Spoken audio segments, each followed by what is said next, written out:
Jadi sekali lagi marhaban ya kepada peserta dan kepada para asatidzah yang ada di grup. Ya.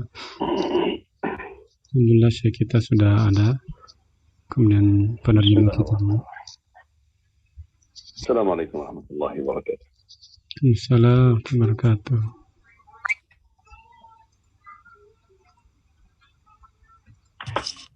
Waalaikumsalam warahmatullahi wabarakatuh. كيف حالكم؟ Alhamdulillah. نحن بخير. الحمد لله رب العالمين. أسأل الله عز وجل أن يتقبل منا ومنكم يا رب إن شاء الله وينفع بنا وبكم الإسلام والمسلمين. آمين يا رب. طيب نبدأ إن شاء الله حتى لا نضيع الوقت لأن مدة اللقاء ساعة واحدة إن شاء الله بإذن الله. اللهم لك الحمد بما أنت أهله وبما يرضيك. الصلاة والسلام على خير الورى وخير من دب على الثرى محمد بن عبد الله النبي العدناني الإسماعيلي الإبراهيمي السامي وسلم تسليما كثيرا ثم أنت.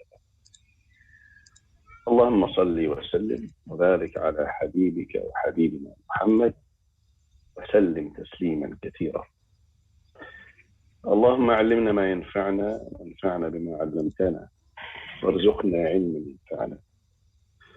اللهم اجعل هذا العمل خالصا لوجهك الكريم واجعلنا نافعين لدينك ولأمتك وللمسلمين.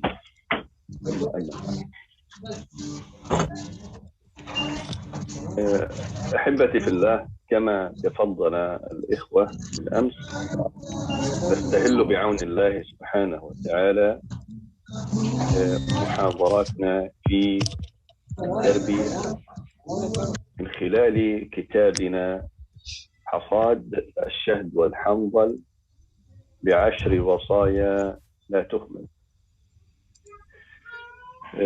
هل أكمل أم تترجم؟ أنا أترجم أول شيء. ما مشكلة.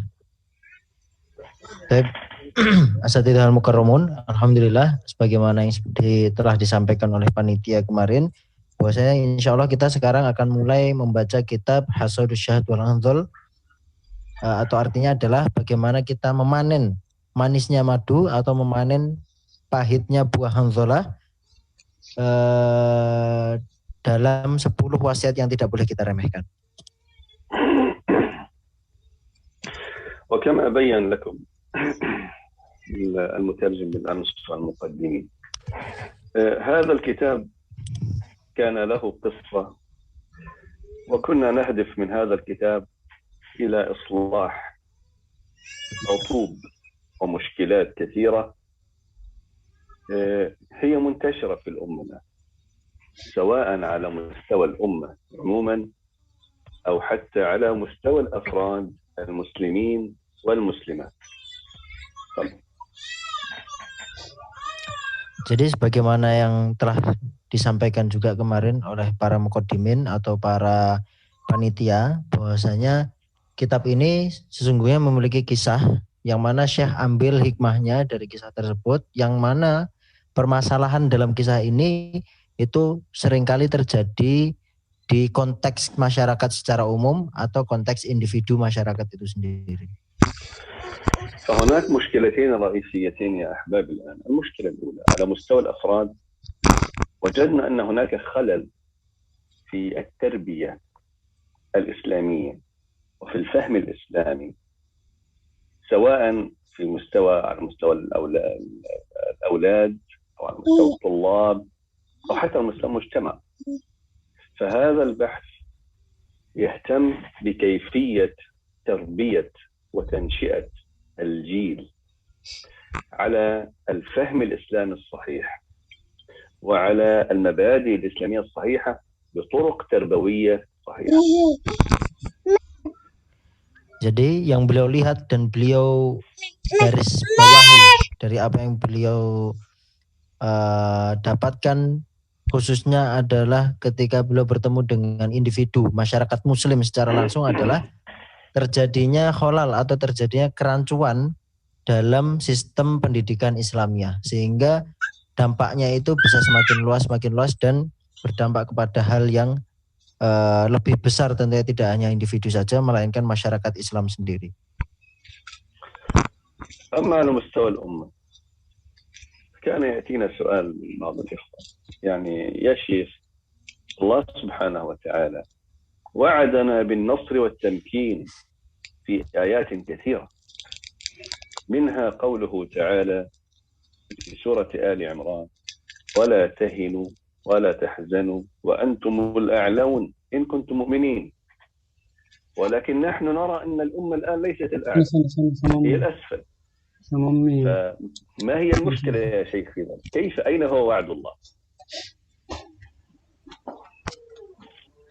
Kemudian mungkin banyak dari ikhwah atau dari asatidzah bertanya kepada Syekh, ya Syekh, padahal Allah Subhanahu wa taala berfirman dalam surat Ali Imran yang disebutkan oleh Syekh tadi, yang maknanya adalah dan janganlah kalian bersedih dan janganlah kalian merasa terhina karena kalian adalah umat yang a'laun, kata Allah, atau umat yang tinggi.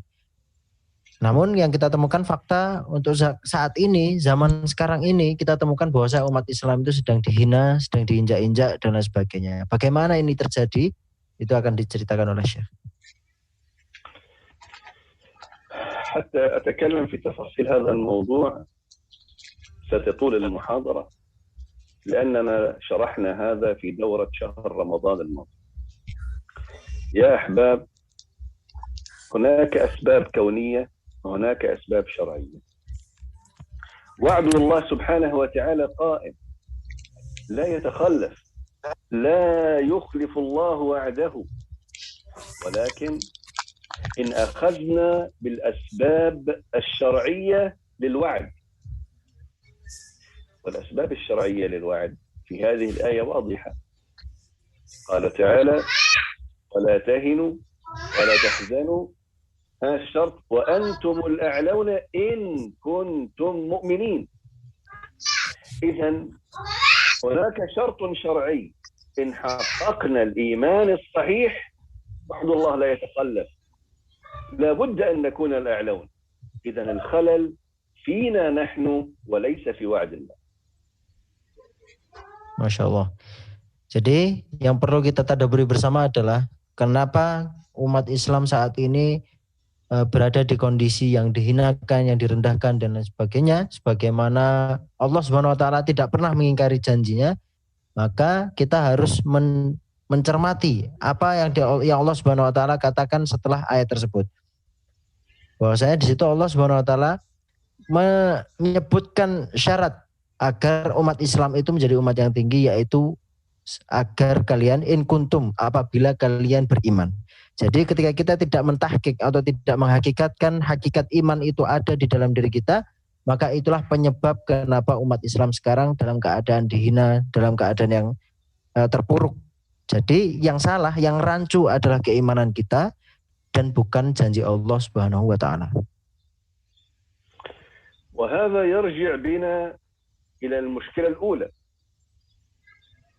وهو أن تحقيق الإيمان في الأمة يكون من الأفراد، من تربية ابني وابنك وبنتي وبنتك، تربية نفسي وأخي وأختي، لأن الأمة هي مجتمع، والمجتمع مكون من أفراد هم الذين يكونون المجتمع.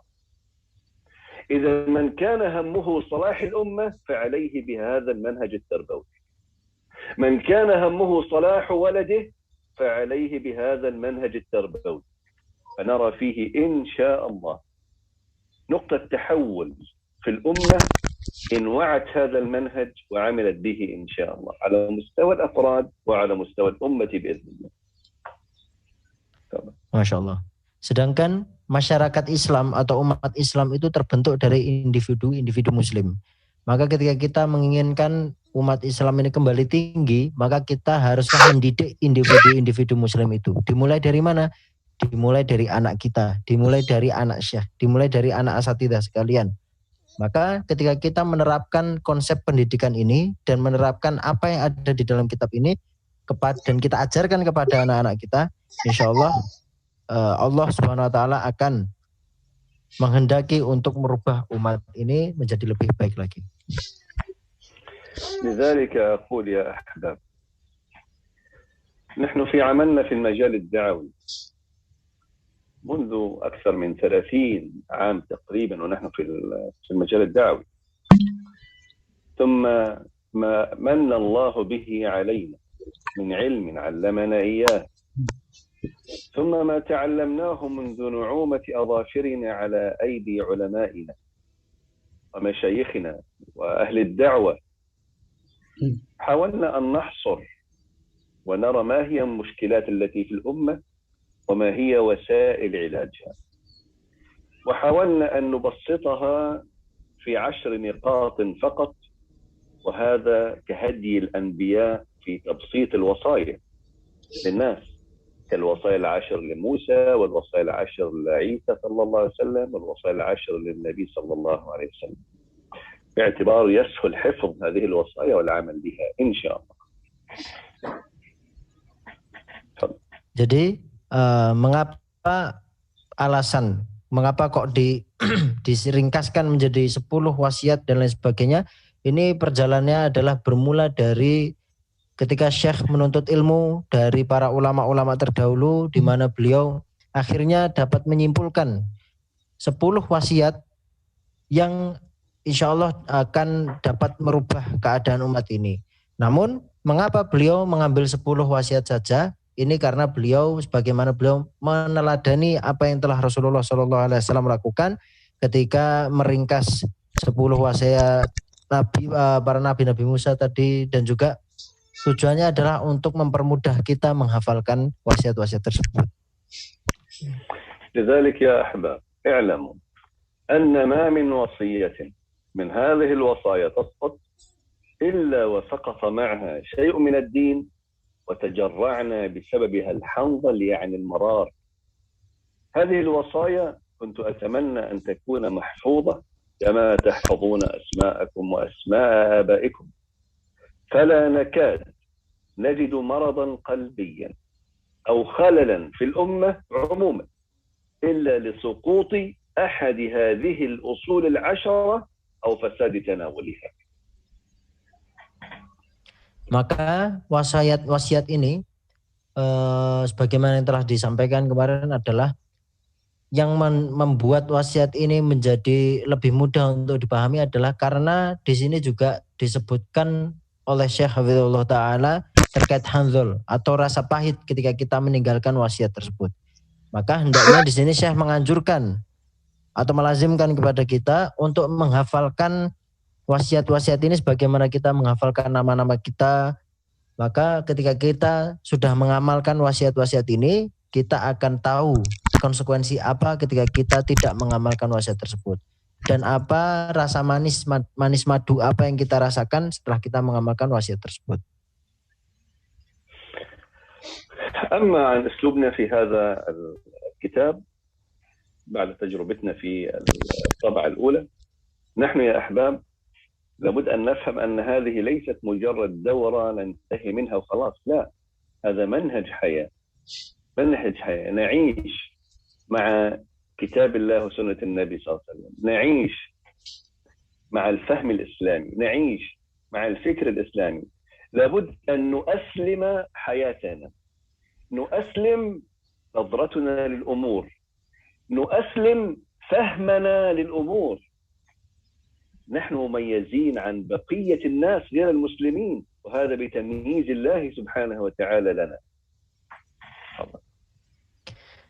Maka ini yang kalimat Syekh katakan sebelumnya, saya terjemahkan, ada tambahan lagi, bahwasanya wasiat-wasiat ini semuanya diambil dengan observasi atau dengan dicocokkan dengan apa yang ada dalam agama kita, yaitu dalam Al-Quran dan As-Sunnah. Dan ketika kita mengamalkan wasiat-wasiat ini, maka insya Allah semoga Allah Subhanahu Wa Taala meridhoi kita untuk menjadikan wasiat ini sebagai wasilah bagi kita untuk mempersatukan umat, di mana kita mengamalkan wasiat ini tentunya adalah dengan landasan apa yang ada dalam kitab dan juga ada yang ada dalam sunnah. Meskipun dengan adanya kita, umat Islam tidak akan pernah merasa berkurang karena ini merupakan kelebihan yang Allah Subhanahu Wa Taala berikan kepada kita. Namun semoga dengan kita setelah membaca kitab ini, setelah kita amalkan kitab ini tidak hanya terbatas selama daurah saja. Jadi ini adalah manhaj من أدلة شرعية من الكتاب السنة الإجماعات أقوال الصحابة الكرام أو السلف الصالح وأفعالهم وأفهامهم حتى نعرف أن هذه الوصية صحيحة لها مصدر في الشريعة. هذا الجانب الأول.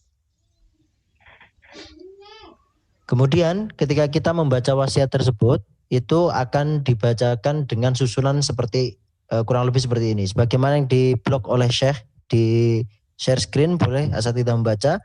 Bahwasanya nanti yang pertama kali disebutkan dalam kitab ini adalah wasiatnya itu sendiri. Dan juga itu wasiatnya itu diringkas sedemikian rupa secara universal, secara singkat namun universal agar mudah untuk dihafalkan. Jadi pokoknya saja wasiat akan disebutkan.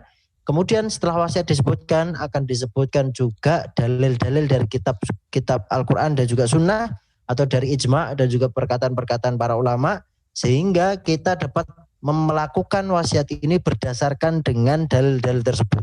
Jadi itu adalah untuk memastikan bahwa wasiat ini ada sumbernya dalam kitab suci kita dan sumber-sumber fikih kita. ثانيا الزاوية الثانية وهي ماذا لو حققنا هذه الوصية؟ يعني ما هو الخير الذي سننتظره أو الذي سنجنيه إن حققنا هذه الوصايا؟ وفقط نذكر مجرد نقاط موجزة لأن الخير كثير والله الكريم سبحانه وتعالى، لكن فقط نذكر نقاط موجزة في هذا الأمر. Kemudian poin yang kedua yang akan disampaikan setelah membaca wasiat, setelah kita membaca wasiat yang ada di kitab ini adalah dengan disebutkannya kebaikan atau asyahad atau manisnya madu ketika kita mengamalkan wasiat tersebut. Karena sesungguhnya wasiat-wasiat tadi kita lakukan itu agar kita lebih termotivasi dengan kita mengetahui kebaikan yang kita dapatkan dengan kita mengamalkan wasiat tersebut. Nah, yang akan disebutkan pun juga kemanisan atau kebaikan itu yang akan disebutkan hanya beberapa misal yang jelas saja karena sesungguhnya kebaikan itu banyak sekali diberikan oleh Allah Subhanahu wa taala, namun akan dipersingkat dengan beberapa wasiat dengan beberapa kebaikan yang jelas saja yang akan disampaikan dalam kitab. الزاوية الثالثة أو الوجهة الثالثة بعد أن نذكر الوصايا والشهد الذي يترتب على تحقيقها، ماذا لو لم نحقق هذه الوصايا؟ أو من زاوية أخرى واقعية، الشر الذي نحن فيه هذا الآن ما سببه؟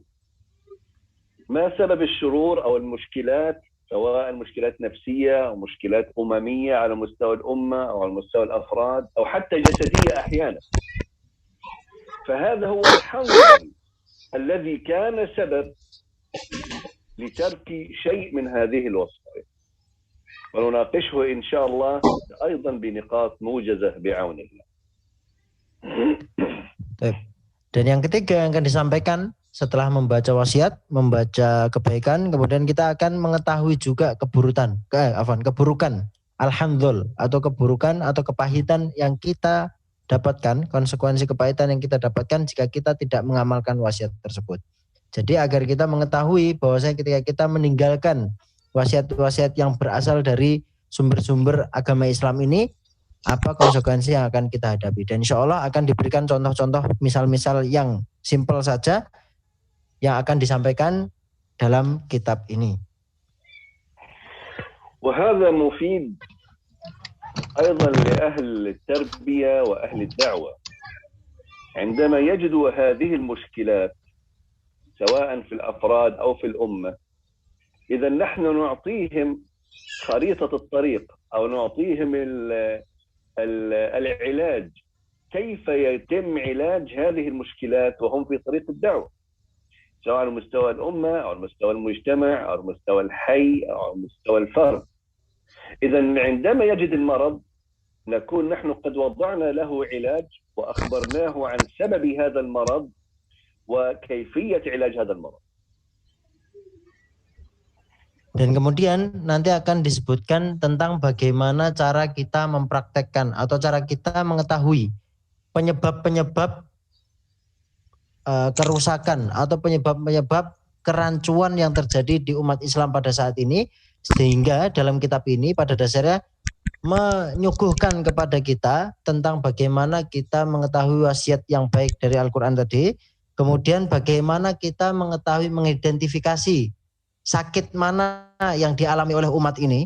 Artinya adalah kita mendiagnosa sendiri bagaimana sih mendiagnosa letak penyakit di umat ini itu apa, seperti itu. Jadi kita semuanya akan mengetahui dari kitab ini. Dan nanti juga dalam kitab ini akan dijelaskan tentang bagaimana ilajnya, bagaimana cara kita mengobati penyakit tersebut sehingga kita dapat menjadi solusi di tengah-tengah umat dan bukan menjadi penyakit itu sendiri. رابعا وهو جديد هذا الإصدار لأن الطبعة الأولى من كتاب حصاد الشهد والحنظل التي طبعت سنة 2009 الطبعة الأولى سنة 2009 في مصر والدول العربية كان قاصر على 3 فصول فقط: الحصاد، الوصايا، والشهد، والحنظل. لكن في أحد المحاضرات سألتني أحد الأخوات سؤال، قالت: يا شيخ هذا كتاب مهم، كان في دورة وقالت هذا الكتاب مهم، كيف نرى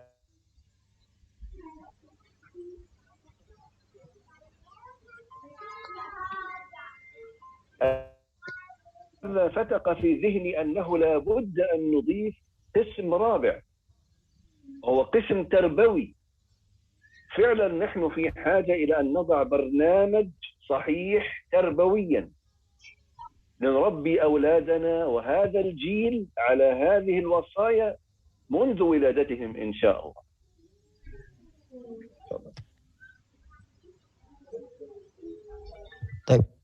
Jadi pada dasarnya kitab ini sudah mulai dicetak pada tahun 2009 dan sudah disebarkan khususnya di Mesir dan juga di negara-negara Arab. Namun setelah berjalannya waktu, Syekh Hafizahullah Ta'ala menemukan bahwasanya atau setelah berdiskusi dengan beberapa tulab, menemukan bahwasanya kitab ini isinya konteksnya sangat penting sekali untuk diketahui oleh orang-orang. Maka dulu itu masih ada 3 kisem saja yang disampaikan oleh, atau 3 bagian saja yang disampaikan dalam kitab ini, yaitu bagian wasiat, kemudian bagian syahad, kemudian bagian hanzul. Kemudian di tibaah atau dicetakan yang paling baru ini disampaikan juga oleh Syekh Al-Ghoros. Yang dimaksud dengan Ghoros ini atau Ghiros ya. Al-Ghoros atau Ghiros atau cara menanamkan wasiat-wasiat ini kepada anak-anak didik kita, kepada tulab-tulab kita, kepada anak cucu kita. Jadi di sini Syekh menambahkan lagi dalam cetakan terbarunya bagaimana cara atau metode pendidikan yang baik secara syar'i sehingga kita dapat menanamkan wasiat-wasiat ini kepada anak-anak kita dan anak didik kita. إذن هذه الدورة هي دورة تطبيقية عملية. لعل اليوم فقط مجرد مقدمات، لكن بعد ذلك أنصح جميع من يعمل في مجال التربية، معلمين، معلمات، أصحاب معاهد، إدارات تربوية وتعليمية، الآباء، الأمهات، أن ينتبهوا جيدا وتكون معهم كراس خاص والقلم، لأن هذه الدورة ستكون دورة عملية تطبيقية لإصلاح ومعالجة أفراد الأمة وبالتالي الأمة إن شاء الله.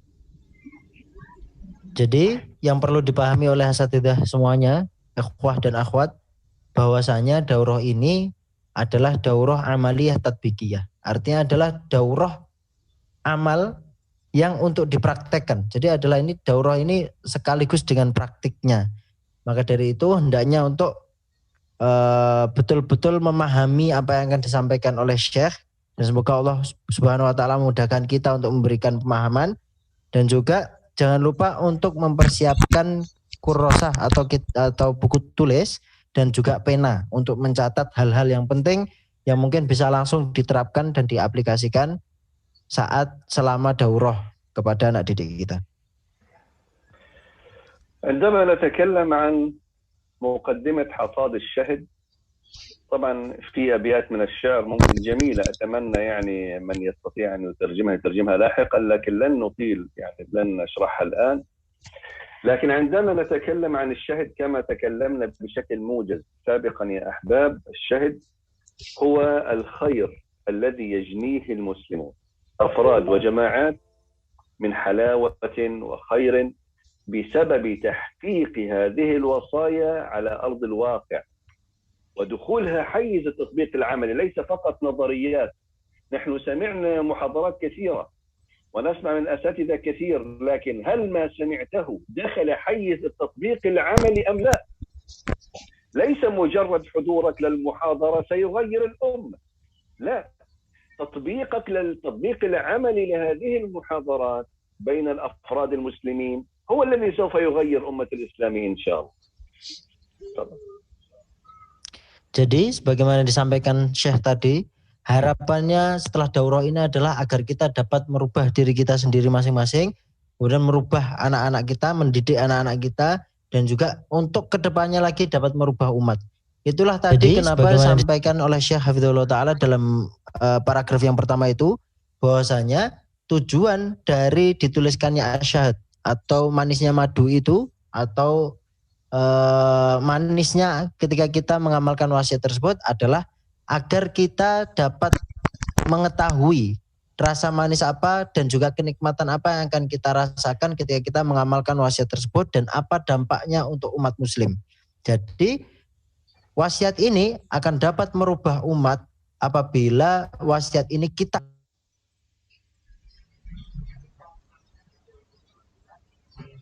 dalam kehidupan kita sehari-hari. Jadi kita praktekkan kehidupan kita dan dipraktekkan oleh orang sekeliling kita dan kemudian dipraktekkan oleh masyarakat secara luas. Dengan begitulah umat akan berubah. ولا بد أن نعرف يا أحباب أن أخذنا بوصية واحدة قد لا تكفي لنحصل على هذه الثمرة وعلى هذا الشهد، فدائما وغالبا تتداخل عوامل كثيرة لتنتج منتج واحد. يعني مثلا الثمرة، عندما تأكل ثمرة المانجا مثلا أو أي ثمرة، هي نتاج مجموعة من العوامل: تربة، ماء، هواء، بذرة، سيقان، أوراق، شمس، ضوء. إذا لا يصح أن نكتفي يقول قال أنا سأحضر المحاضرة الأولى أو الوصية الأولى ويكفي. لا، لابد أن تتكامل هذه الوصايا كاملة إن أردنا أن نحصل على ثمرة سليمة نافعة طازجة. Maka ketika kita ingin mengamalkan atau ingin betul-betul merubah diri kita menjadi lebih baik lagi, sebagaimana tadi disampaikan oleh Syekh adalah kita tidak bisa mengambil satu wasiat saja dan merasa itu sudah cukup. Oh, saya pengen hadir di muhadharah ini, pengen hadir di daurah ini untuk mengambil beberapa wasiat saja dan itu cukup. Itu tidak akan pernah seperti itu. Karena apa? Karena sebagaimana yang dicontohkan oleh Syekh, ketika kita memakan buah mangga, itu buah mangga dapat menjadi buah mangga itu karena ada beberapa komponen yang mendukungnya. Seperti adanya daun, adanya matahari, adanya air, adanya tanah, adanya pupuk, adanya akar, dan lain sebagainya. Komponen-komponen ini saling menyatu dan menjadikan buah mangga itu dapat berbuah mangga yang dapat kita makan. Maka agar kita dapat merubah umat, maka kita harus mengamalkan apa yang ada dalam wasiat ini dan tidak boleh setengah-setengah. Harus semuanya kita pahami dan kita amalkan. لذلك لا يتعجب الإخوة kepahitan apabila kita tidak mengamalkan wasiat tersebut. Karena ini seperti naturalnya atau seperti alamiah, itu adalah sifat alami sebagaimana kita ketika memakan buah atau permisalan buah tadi. وبعض الإخوان وأخواتنا للأسف الذين هم متأثرين بالفكر أو الغزو الفكري الانهزامي الذي غرس الانهزامية بين المسلمين، يقولون يا شيخ صعب تحقيق كل هذه الوصايا، هذه وصايا جميلة ونموذجية لكن صعب. أولا نحن لا نؤمن بالمستحيل ولا نؤمن بالصعب، وأحب أن أقول يا أحباب أنه لابد أن نعلم أن تحقيق شيء تقريبا الصوت فصل. لا واضح الصوت. أن تحقيق شيء من الأسباب خير من عدمها وخير من عدم توفرها بالكلية. تقريبا الشير توقف. Ayo share tawakuf. طيب لحظة واحدة.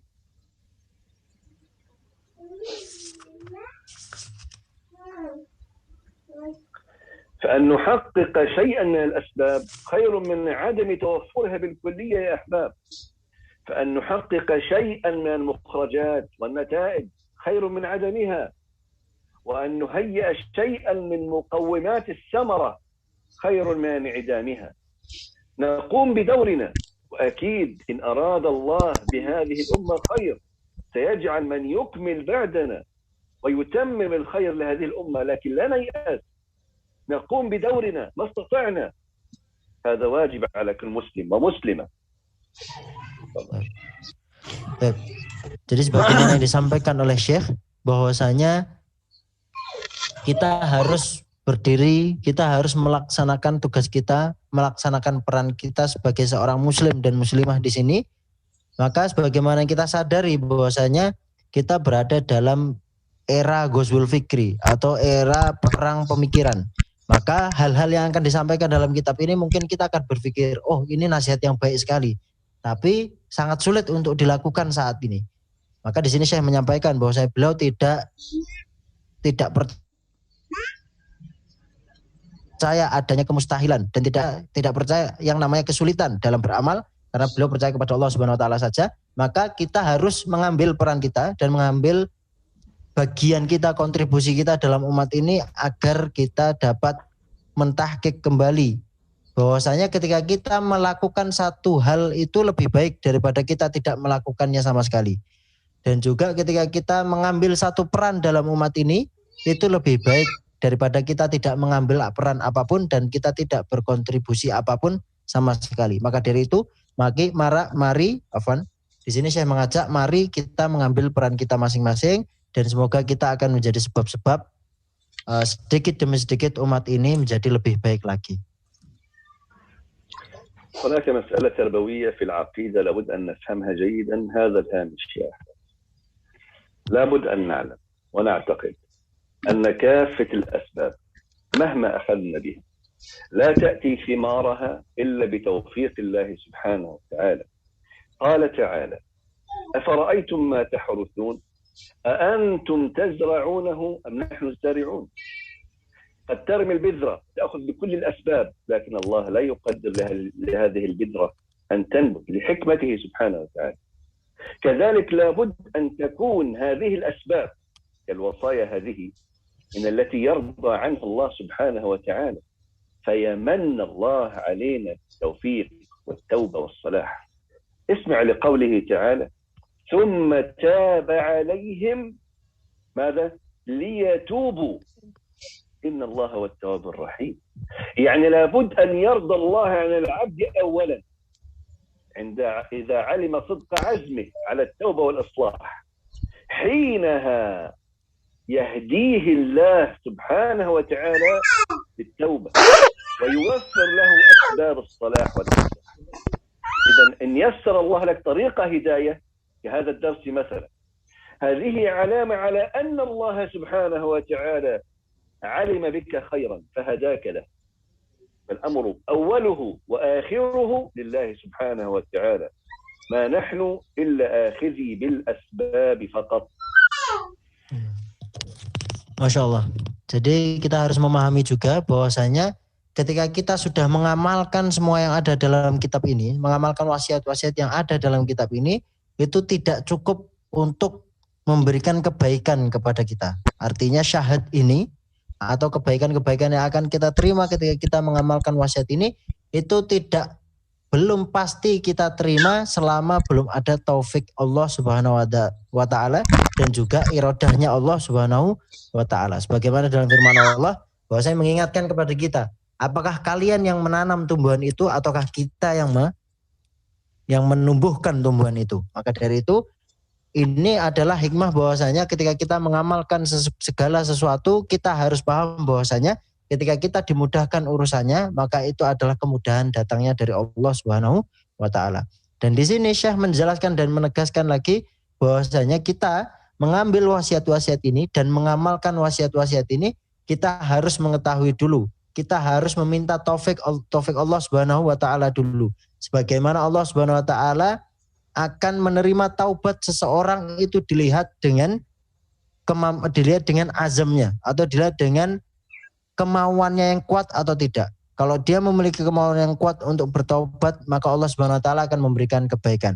Maka kita juga harus memiliki kemauan yang kuat terlebih dahulu untuk mengamalkan wasiat-wasiat ini hanya untuk Allah Subhanahu wa taala, sehingga Allah Subhanahu wa taala akan memberikan kita taufik agar kita dapat merubah diri kita, merubah anak kita, merubah keluarga sekeliling kita, dan seterusnya dan seterusnya. Amma an muqaddimat al-murr wal-hanzal أيضا أبدأها بأبيات نافعة ومباركة جدا أتمنى يعني أن تترجم وينتفع بها الناس. لكن نحن نقول أن في تناولنا للحنظل نتكلم فيه عن شيء مما تجنيه الأمة وتتجرعه من مر الحصاد، حصاد مر، ثمر سيء إذا ما تركت وصية من هذه الوصايا، ونتناولها من حيث أثر ذلك على الفرد المسلم والأمة المسلمة.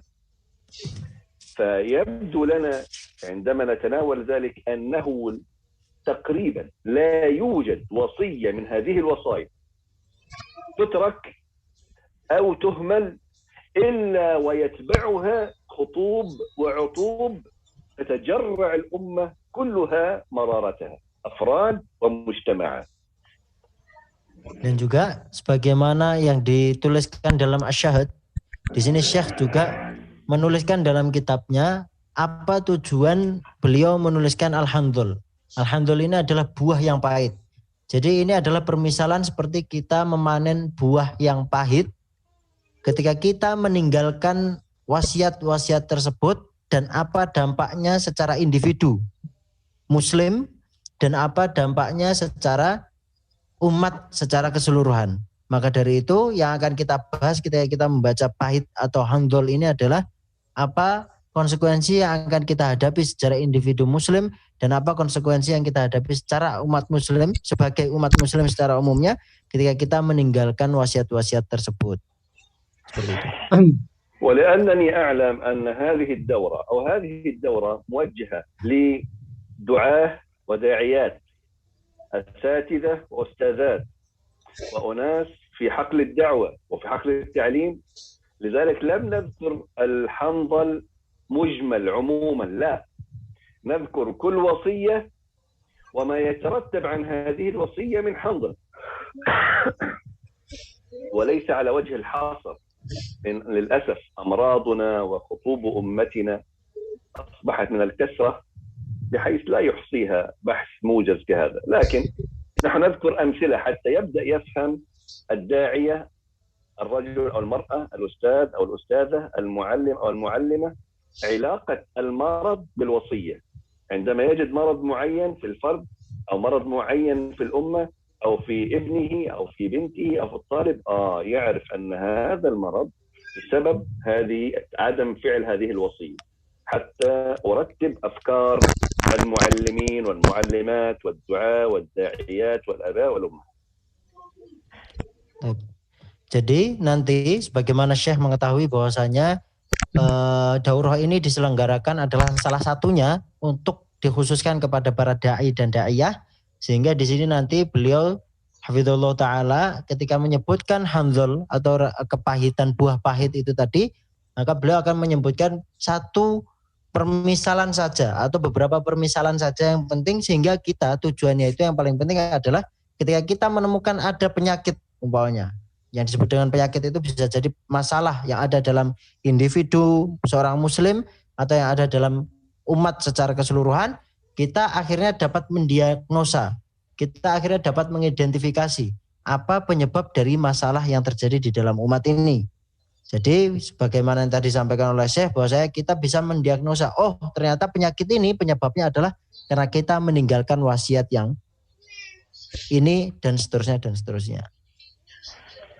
ولذلك أقول يا أحباب، لأن للأسف كما قلت للأسف هم نجحوا أن يزرعوا في بعض أولادنا وبناتنا روح الانهزامية، ويقول نحن لا نستطيع، الأمة أصبحت ضعيفة، لن نستطيع التغيير. يا أحباب أمة محمد صلى الله عليه وسلم، اسمعوا هذه الكلمة جيدا، وإن كثرت خطوبها لكنها لا تنكسر. أمتنا قد تغفو، اسمها غفوة، لكن لا تموت ولن تموت بطائفة من رجالها الصادقين المخلصين.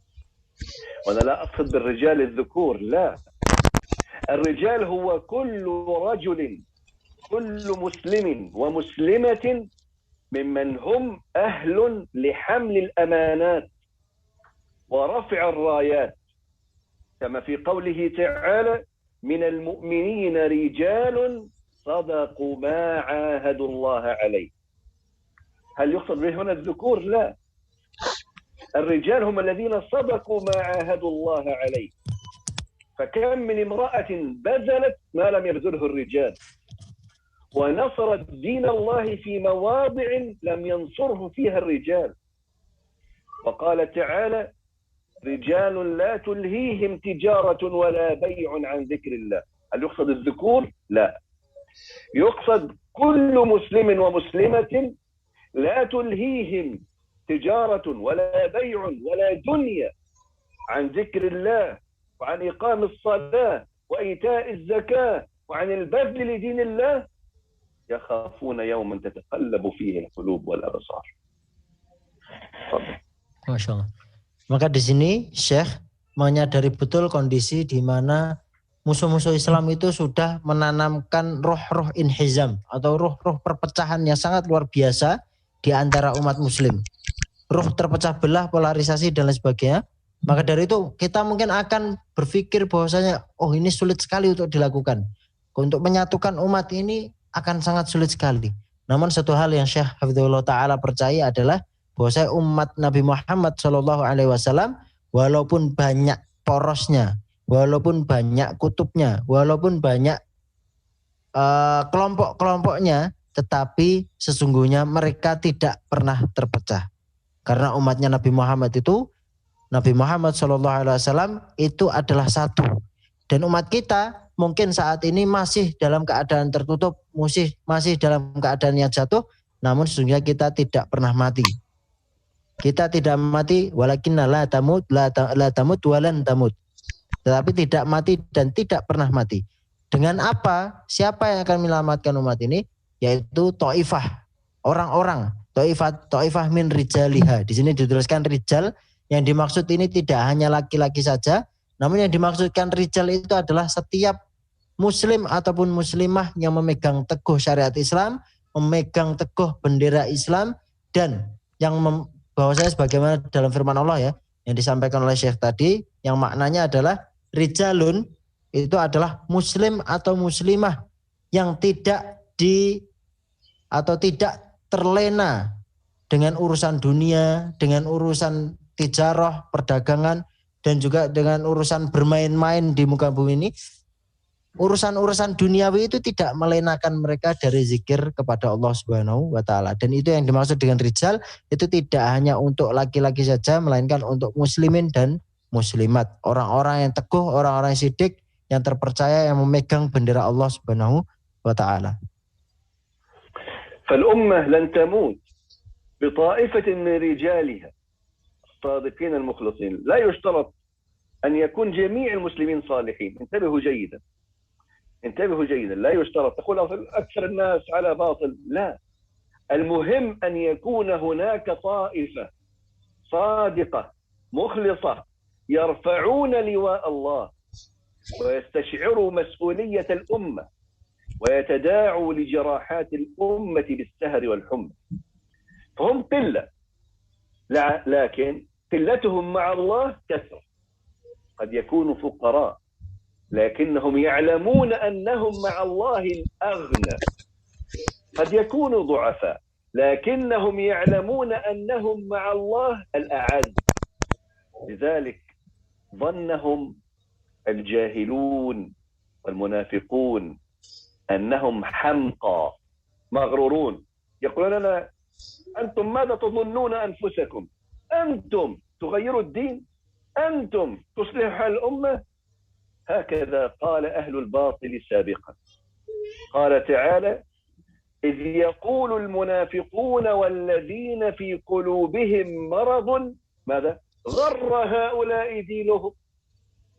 ولكن الله يقول: ومن يتوكل على الله فإن الله عزيز حكيم. تفضل. Baik. Jadi yang dimaksud dengan rijal di sini itu tidak disyaratkan untuk kita semuanya menjadi soleh. Bahwasanya semua umat Islam itu soleh semuanya tidak.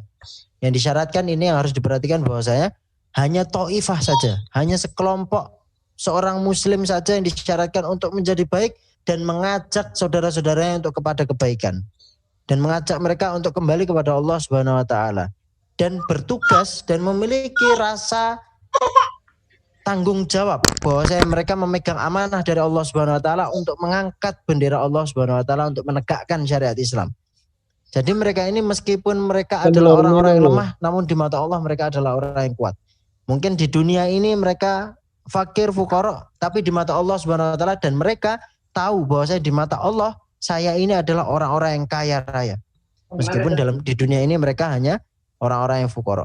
Dan kita harus mengetahui juga bagaimana perlakuan orang-orang munafik dan orang-orang jahil atas apa yang dilakukan kepada atas apa yang mereka lakukan kepada para taifah yang memegang bendera Allah itu tadi. Mereka akan berkata bahwasanya, nggak mungkin kamu bisa merubah dunia ini, nggak mungkin kamu bisa merubah keadaan umat ini karena kamu orang fakir, karena kamu orang yang bodoh. Tapi di balik itu semua Allah Subhanahu wa taala yang menjadikan mereka tinggi dan menjadikan mereka kaya. Sebagaimana yang kita temukan sekarang ini di dunia ini bahwasanya yang terjadi adalah perang pemikiran, kita dilemahkan oleh pemikiran-pemikiran musuh-musuh kita sehingga kita seolah-olah tidak mampu untuk merubah keadaan umat ini. هؤلاء يا أحباب لا بد أن يبيعوا أنفسهم وأموالهم لله سبحانه وتعالى فإن فعلوا فإن الله قد اشترى وثمن هذا البيع هو الجنة وهذا وعد الله سبحانه وتعالى الذي يقول ومن أوفى بعهده من الله.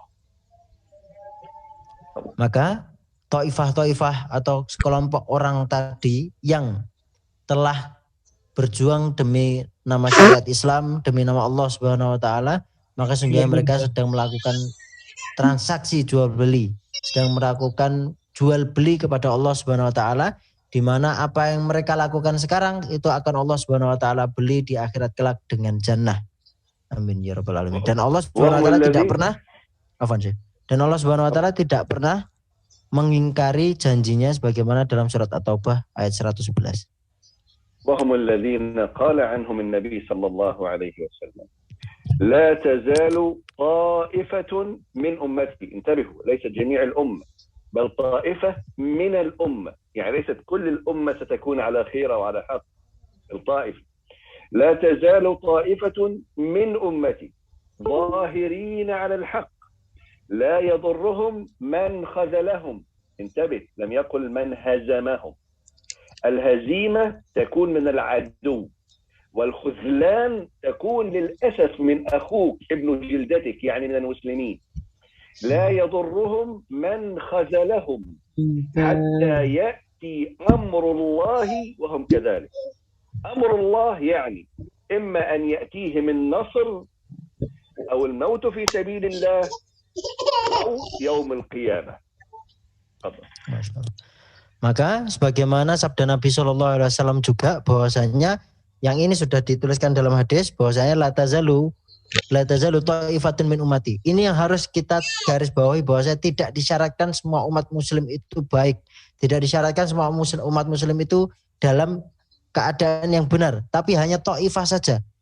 Satu kelompok, sebuah kelompok atau sekelompok orang saja yang zahirina 'alal haq, yang mereka berpegang teguh, berkata jelas tentang hak. Mereka berpegang teguh dengan hak, yang salah dikatakan salah, yang benar dikatakan benar. Dan mereka tidak merasa sedikit pun digoyahkan oleh orang-orang yang menggoyahkan mereka. Jadi kalau umpamanya di sini disebutkan khadzalahum, yang maknanya itu adalah dibuat ragu-ragu, dibuat digoyahkan imannya. Yang dimaksud dengan khadzalahum ini lebih parah daripada orang yang memusuhi. Jadi orang yang menggoyahkan mereka itu biasanya malah justru terjadi di kalangan umat muslim itu sendiri. Jadi sama muslim menjatuhkan muslim lainnya, sama muslim menggembosi muslim yang lainnya, sesama muslim mempersekusi muslim lainnya. Itulah yang disebut dengan khadzalahum. Jadi mereka berpegang teguh meskipun mereka digoyahkan oleh saudara-saudara sesama muslim juga. Hatta ya'tiya amrullah, sampai datanglah amrullah. Dan amrullah ini bisa jadi ketika datangnya kiamat, atau bisa jadi ketika datangnya fitnah dan lain sebagainya tadi yang disebutkan oleh Syekh. Hatta ya'ti amrullah ay ya'ti nasrullah fid dunya أو أن يقتلوا في سبيل الله الشهادة في سبيل الله أو أن تقوم الساعة وهم على هذا الحق. Ayo. Jadi yang disebut dengan ayat ya amrullah itu adalah ketika orang tersebut datang pertolongan Allah Subhanahu wa taala kepada dia, yaitu pertolongan nanti di zaman akhir zaman. Kemudian ketika dia mati fisabilillah, jihad, atau mungkin amrullahnya itu datang ketika dia sudah meninggal. Dan kemudian yang terakhir adalah ketika datangnya hari kiamat itu sendiri, dan dia tetap dalam kondisinya seperti itu. Artinya tetap dalam keteguhannya memegang agama Islam dan tidak goyah sedikit pun sampai tiba amrullah atau sampai tiba urusan Allah di muka bumi ini. بذلك يا أحباب نكون انتهينا الحمد لله من مقدمة الوصايا والحصاد والشهد والحمد. أما الفصل الجديد وهو فصل الغراس سنفرد له المحاضرة القادمة إن شاء الله، لأنه يحتاج إلى فهم لنعرف الوسائل التربوية الصحيحة لغراس هذه الوصايا والوسائل التربوية المناسبة لكل طور من الأطوار العمرية، وهذا ما نتناوله في اللقاء القادم إن شاء الله. Dan alhamdulillah, jazakumullah khairan, kita setelah menyelesaikan pertemuan kita pada hari ini, di mana pertemuan ini kita full membahas tentang muqaddimah yang ada dalam kitab, dan itu adalah tujuannya agar kita mengetahui konteks dari kitab ini seperti apa. Dan insya Allah untuk pertemuan yang akan datang kita akan membahas al-ghoros, atau bagaimana cara kita menanamkan. Di situ nanti akan disampaikan metode-metode cara menyampaikan pesan-pesan ini dari berbagai macam kelompok umur. Jadi berbagai macam taur atau berbagai macam level derajat umur setiap individu umat muslim. Jadi ini dibutuhkan untuk fokus, maka insya Allah pertemuan yang akan datang kita akan melanjutkan membaca kitab ini terkait al-ghoros atau cara menanamkan kepada masyarakat Islam. لذلك أتمنى إن شاء الله من الإخوة والأخوات كما ذكرنا أن يكون معهم اللقاء القادم يخصص كراس بهذه الدورة في كل محاضرة يكتب أهم النقاط التي فهمها في هذه المحاضرة، وإن كان هناك أي سؤال أو نقاط لا يفهمها يسأل ونجيبه إن شاء الله. طيب. Di sini Syekh mengingatkan lagi agar kita semuanya, asatidzah semua, muslimin dan muslimat, untuk mempersiapkan buku khusus untuk daurah ini, sehingga besok ketika akan disampaikan poin-poin yang penting, asatidzah semuanya dapat menuliskan di dalam kitabnya, di dalam buku tulisnya, sehingga tidak dilupakan lagi setelah daurah agar selalu diamalkan. نكتفي بهذا القدر حتى يعني لا نعلم أن هناك بعض الأماكن حل بها صلاة المغرب، ونكتفي بهذه الساعة إن شاء الله. نسأل الله العظيم رب العرش الكريم أن يجعلنا وإياكم من الذين يستمعون القول فيتبعون أحسنه. اللهم استعملنا ولا تستبدلنا، اللهم تقبلنا وتقبل منا، اللهم أرنا الحق حقا والباطل باطلا، وارزقنا اتباع الحق والعمل به والدعوة إليه والصبر على الأذى فيه، وارزقنا اجتناب الباطل والنهي عنه يا رب العالمين. سبحانك اللهم وبحمدك أشهد أن لا إله إلا أنت أستغفرك وأتوب إليك، والسلام عليكم ورحمة الله wabarakatuh. Waalaikumsalam warahmatullahi wabarakatuh. Jazakumullah khairan katsiran Syekh. Assalamualaikum. Waalaikumsalam warahmatullahi Wabarakatuh. Recording stopped. Afwan Ustaz, tadi ada tambahan dari Syekh. Jika ada pertanyaan silakan disampaikan. Nanti insya Allah akan dijawab oleh beliau. Seperti itu Ustaz. Di grup ya.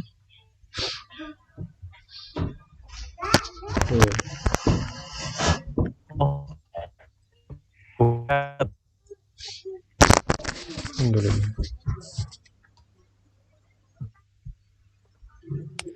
Jazakumullah khairan katsiran Ustaz. Rais dan asatidzah semua, salam pamit dulu. Saya live Zoom. Assalamualaikum Ustaz. Salam. Waalaikumsalam.